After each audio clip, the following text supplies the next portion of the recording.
أنا جوزي عنده عربية وكل ما تحتاج أروح مشوار بيسيبها لي أروح بيها.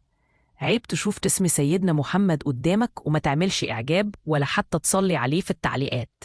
والنهاردة حصلت حاجة غريبة، لأن أول ما ركبت العربية لقيت جاكيت حريمي فيها.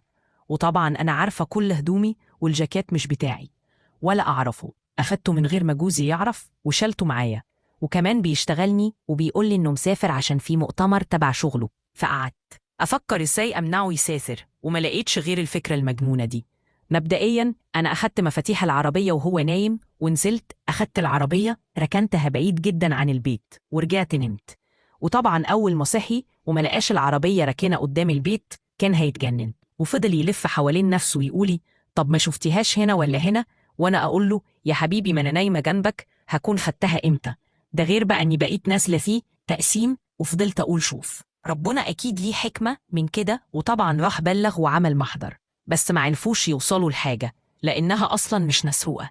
وبعد أسبوع كنت خلاص خدت حقي وقلت أرجع له العربية، فبعت له رسالة من حساب وهمي قلت له مكان العربية، ولحد النهاردة ما يعرفش مين اللي سرقها.